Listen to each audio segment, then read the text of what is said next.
విజయవాడలో భారీ వర్షాలు బీభత్సం సృష్టించాయి. రాత్రి నుంచి ఎడతెరిపి లేకుండా కురుస్తున్న వర్షాలతో కొండ ప్రాంతాల్లోని కొండ చర్యలు విరిగి పడుతున్నాయి.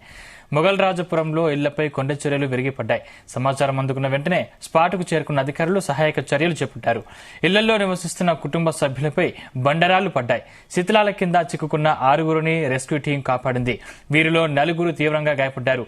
మరో 2 శిథిలాల కింద ఉన్నట్లు సమాచారం.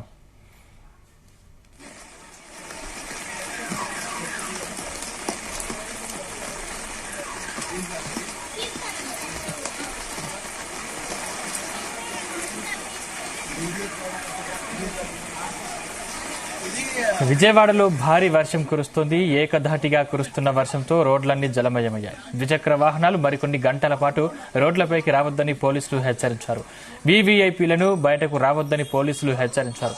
జాతీయ రహదారుల నుంచి సర్వీసు రోడ్లలోకి వాహనాలు మళ్లించారు. జాతీయ రహదారులపై ద్విచక్ర వాహనాలు అనుమతించవద్దని పోలీసు శాఖ ఆదేశాలు జారీ చేశారు. వీవీఐపీల సెక్యూరిటీ సిబ్బందిని అలర్ట్ చేయాలన్నారు. విజయవాడలోకి వచ్చే వాహనాలు దారి మళ్లించాలని సూచించారు.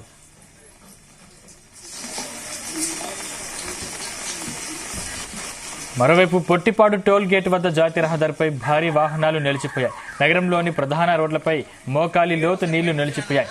బెంజ్ సర్కిల్ వద్ద భారీగా వాహనాలు నిలవడంతో ట్రాఫిక్ పోలీసులు వాహనాలను ఇతర రూట్లలో మళ్లిస్తున్నారు.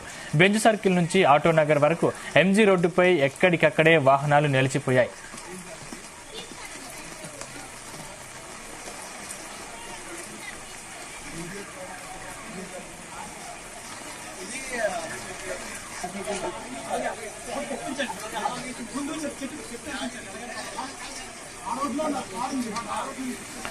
ఇదే అంశానికి సంబంధించిన మరింత పూర్తి సమాచారం మా ప్రతినిధి యశ్వంత్ అందిస్తారు. యశ్వంత్,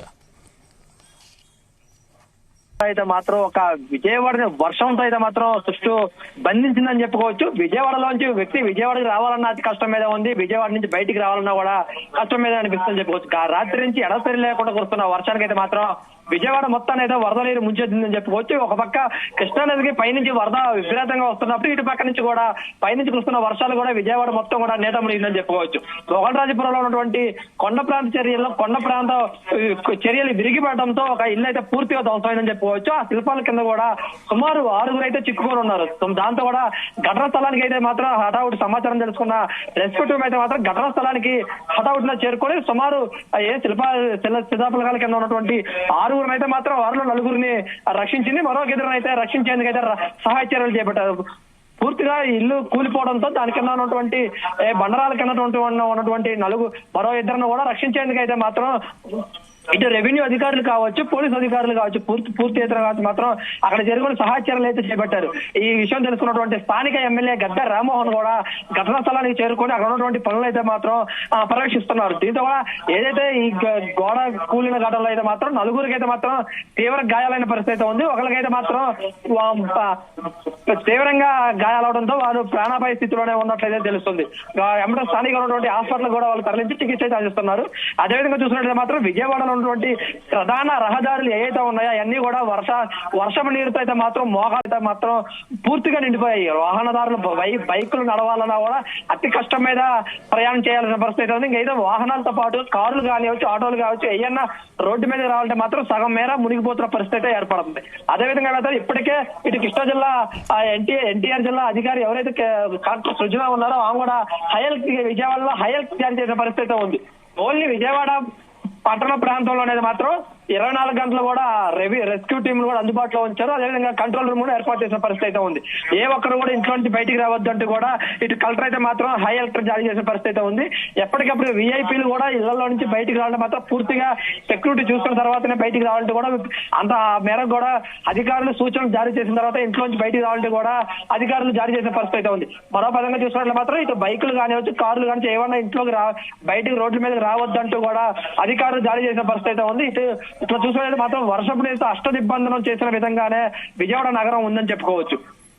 మరి ఇటు చూసుకున్నట్లయితే మాత్రం ఇటు నందిగామ కానివచ్చు, అదేవిధంగా ఇబ్రహీంపట్నం కానివచ్చు, అదేవిధంగా పలు ప్రాంతాల్లో కూడా ఏదైతే వాగులు వంకలు కూడా పెద్ద ఎత్తున పొంగి ప్రవహిస్తున్న పరిస్థితి ఉంది. విజయవాడలో ఉన్నటువంటి బెంజ్ సర్కిల్ కావచ్చు, బెంజ్ సర్కిల్ వద్ద ఉన్నటువంటి ప్రధాన కూడలి వద్ద కూడా పెద్ద ఎత్తున వర్షపు నీరు చేరింది. అదేవిధంగా చూసినట్లయితే విజయవాడ నగరంలో ఉన్నటువంటి ప్రధాన రహదారులు ఏవైతే ఉన్నాయో అవన్నీ కూడా పెద్ద ఎత్తున వర్షం నీరుతో మునిగిపోయిన పరిస్థితి. అదేవిధంగా చూస్తుంటే విజయవాడ ఇంద్రకీలాద్రి పైన వద్ద కూడా అక్కడ ఉన్నటువంటి ఘాటు రోడ్లు అన్నింటినీ కూడా అధికారులు మూసివేశారు. అక్కడ ఇప్పటికే వర్షం నీరుతో విజయవాడ పలు ప్రాంతాల్లో కొండ చర్యలు విరిగి పడుతున్న దృష్ట్యా విజయవాడ ఉన్నటువంటి ఇంద్రకీలాద్రి కూడా కొండ చర్యలు విరిగి పడతాయని ముందస్తుగానే ఊహించి అధికారులు కూడా ఆ ప్రాంతాన్ని మొత్తాన్ని కూడా మూసివేసిన పరిస్థితి ఉంది. ఇంకా విజయవాడకి చుట్టుపక్కల ఎక్కడా కూడా పెద్ద ఎత్తున లోతటి ప్రాంతాలు ఏదైతే ఉన్నాయో అన్ని కూడా మునిగిపోతున్న పరిస్థితి ఏర్పడుతుంది.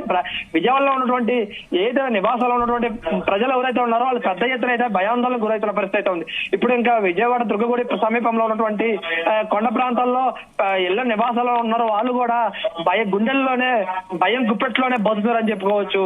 ఆ సందీప్ అదేవిధంగా చూసుకున్నట్లయితే మాత్రం ఇప్పటికే వర్షం 2 రోజుల నుంచి కూడా ఎడతెరిపి లేకుండా కురుస్తున్నప్పటికీ కూడా ఇంకా మరో 2 రోజులు కూడా అల్పపీడనం సాగుతుంది, వర్షాలు విపరీతంగా ఉంటాయని వాతావరణ అధికారులు హెచ్చరికలు జారీ చేస్తున్నప్పటికీ కూడా మరి మీద ఈ విజయవాడ ఉన్నటువంటి ప్రాంత ప్రజలైతే మాత్రం పెద్ద ఎత్తున భయాందోళనకి గురవుతున్నారని చెప్పుకోవచ్చు. సందీప్, యశ్వంత్, ఇప్పటికే చాలా ఇళ్లలోకి నీరు వచ్చి చేరుతుంది. అంటే ఆ ఇంట్లో ఉన్న వారి పరిస్థితి ఏంటి? ఆ వారిని ఎక్కడికి తరలించారు? ఎన్ని తాత్కాలిక శిబిరాలు ఏర్పాటు చేశారు? రైట్ సందీప్, ఇప్పటికే విజయవాడ ఈ మొగలరాజపురంలో ఉన్నటువంటి ప్రాంతంలో ఒక ఇల్లు పాక్షంగా దెబ్బతిన్నప్పటికీ మరొక ఇల్లు కూడా ఈ కొండరాళ్ళు విరిగిపడంతో పెద్ద ఎత్తున 2 ఇల్లు కూడా దెబ్బతిన్నాయని చెప్పుకోవచ్చు. ఇప్పటికే 6గురిని అయితే రెస్క్యూ చేసి పంపించారు. ఆ ఏరియా ప్రాంతంలో ఉన్నటువంటి ఏదో కొండ సమీపంలో ఉన్నటువంటి నివాసాలు ఏర్పాటు చేసుకుని ఉన్నారో ఆ ప్రాంతాలు అన్నింటినీ కూడా అధికారులు అయితే మాత్రం ఖాళీ చేపిస్తున్న పరిస్థితి ఉంది. వీళ్ళందరికీ కూడా ఒక సమీపంలో ఉన్నటువంటి కాలేజీల్లో కావచ్చు, గెస్ట్ హౌస్ లో కొన్ని గెస్ట్ హౌస్ లో ఆ ప్రాంతాల్లోనే వీళ్ళందరినీ కూడా నివాసాలు ఏర్పాటు చేశారు. వాళ్ళందరికీ కావాల్సినటువంటి భోజన ఏర్పాట్లు కూడా విజయవాడ ఎన్టీఆర్ జిల్లా కలెక్టర్ సృజన కూడా పర్యవేక్షిస్తున్నారు. వాళ్ళకి కావాల్సిన అన్ని ఏర్పాట్లు కూడా అన్ని సౌకర్యాలు కూడా ఏర్పాటు చేసేందుకు కూడా ఈ కలెక్టర్ ఆదేశాలు జారీ చేశారు. ఇప్పటికే ఈ ఘటనపై కూడా ఇటు సీఎం చంద్రబాబు కానివచ్చు, మంత్రి నారాయణ కూడా వీళ్ళిద్దరూ కూడా దీనిపై కూడా ఎప్పటికప్పుడు కూడా పర్యవేక్షిస్తున్నారు. ఎప్పటికప్పుడు కూడా ఇక్కడ విజయవాడలో జరుగుతున్న పరిస్థితులపై కూడా సీఎం చంద్రబాబు ప్రతి 2 గంటలకు ఒకసారి కూడా పూర్తి నివేదిక కోరుతున్న పరిస్థితి ఉంది.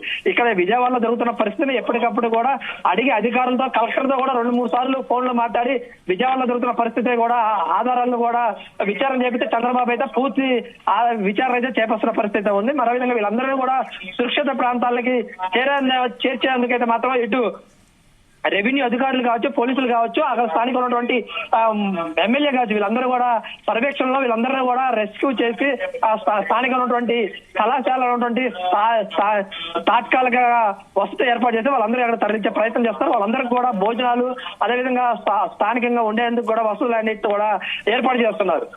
ఇది ఇప్పుడు ప్రస్తుతం విజయవాడలో ఉన్నటువంటి పరిస్థితి. మరో విధంగా చూస్తుంటే ఇది చంద్రలపాడు కానివచ్చు, నందిగామ కావచ్చు, ఇబ్రాహీంపట్నం కావచ్చు, ఇతర కూడా లోతట్టు ప్రాంతాల్లో అయితే మాత్రం పెద్ద ఎత్తున అయితే వరద నీరు వచ్చి చేరుతున్నప్పటికీ కాలువలో వంకలు పెద్ద ఎత్తున పొంగి పొరులుతున్నాయి. దాంతో కూడా సుమారు ఒక 20-30 గ్రామాలకు కూడా రాకపోకలు అయితే మాత్రం పూర్తిగా నిలిచిపోయాయని చెప్పుకోవచ్చు. ఇప్పుడు ఇటు విజయవాడతో పాటు విజయవాడ నుంచి బయటికి వెళ్లాలన్నా కూడా వెళ్ళని పరిస్థితిలో ఉన్నారు. ఇటు నందిగామ ఇది నేషనల్ హైవే 65 నుంచి కూడా ప్రయాణం చేయాలంటే మాత్రం కొంతమేర భయంగానే చెప్తారని చెప్పుకోవచ్చు. ఇటైపు అయితే మాత్రం ఇబ్రహీంపట్నం నుంచి ఛత్తీస్గఢ్ వెళ్లాలన్నా కూడా ఆ రోడ్డు కూడా జాతీయ రహదారిపై కూడా వర్షపు నీరు పెద్ద ఎత్తున చేరడంతో అక్కడ కూడా ఇబ్రహీంపట్నం ప్రధాన జంక్షన్ ఏదైతే ఉందో అక్కడంతా కూడా వర్షపు నీరుతో నిండిపోతుందో ప్రయాణికులంతా కూడా తీవ్రంగా ఇబ్బందులకు గురవుతున్నారని చెప్పుకోవచ్చు. దీంతో కూడా ప్రయాణికులు ఎటు వెళ్ళలేని పరిస్థితి ఏర్పడింది.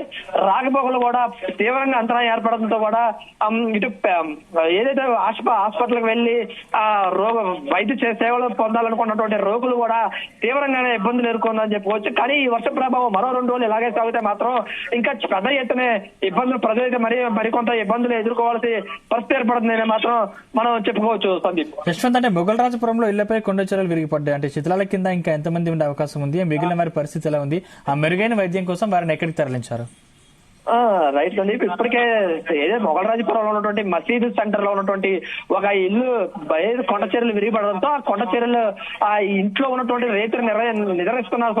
ఒక కుటుంబ సభ్యులే కుటుంబానికి చెందినటువంటి 6 సభ్యులే అక్కడ నిద్రిస్తున్న సమయంలో ఈ కొండరాల మీద ఈ ఇల్లు పడడం పరోక్షంగా దెబ్బతిన్నది. దాంతో కూడా శిల్పాల కింద మాత్రం శిథిలావేదల కింద మాత్రం 6 చిక్కుకున్నారు. 6గురిలో కూడా నలుగురు కూడా పెద్ద ఎత్తున దెబ్బలు తగలడంతో మాత్రం 4 కూడా రెస్క్యూ చేసి అయితే మాత్రం పోలీసులు రక్షించారు. రెస్క్యూ టీం వీళ్ళందరూ కూడా రక్షించిన పరిస్థితి అయితే ఉంది. దీంతో కూడా మరొక అయితే మాత్రం దాని కింద ఉన్నట్లుగా అయితే గుర్తించారు. వారిలో కూడా ఒక మహిళకైతే మాత్రం తీవ్రంగానే దెబ్బలు తగిలాయి. ఆమెను కూడా రక్షించి స్థానికంగా ఉన్నటువంటి ప్రభుత్వ ఆసుపత్రి తరలించి అయితే మాత్రం వైద్య సేవలు అందిస్తున్నారు. ఇంకా మరి కొంతమంది అయితే మాత్రం దీంట్లో కూడా ఇంకొక ఇద్దరునే ఉన్నారు. వాళ్ళని కూడా రక్షించేందుకు అయితే మాత్రం రెస్క్యూ టీం అయితే చర్యలు చేపట్టింది. దీంతో కూడా ఆ ప్రాంతంలో ఉన్నటువంటి వారిని కూడా అందరినీ కూడా సురక్షిత ప్రాంతానికి తరలించేందుకైతే మాత్రం అధికారులు అయితే మాత్రం కసరత్తు చేస్తున్నారు. ఆ ఘటనా స్థలానికి ఇప్పుడు అటు విజయవాడ కమిషనర్ కానివచ్చు, విజయవాడ ఉన్నటువంటి మున్సిపల్ కమిషనర్ కానివచ్చు, అదేవిధంగా పోలీస్ కమిషనర్ సిపి కూడా ఆ ప్రతి ప్రాంతాలు చేరుకొని వాళ్ళు అక్కడ ఉన్నటువంటి పరిస్థితి మాత్రం అంచనా వేసి వాళ్ళందరినీ కూడా కొండ చర్యలో ఉన్నటువంటి ప్రాంతంలో ఉన్నటువంటి వాళ్ళందరినీ కూడా ఆ సురక్షిత ప్రాంతానికి తరలించేందుకైతే మాత్రం చర్యలు చేపట్టాలని చెప్పుకోవచ్చు సందీప్.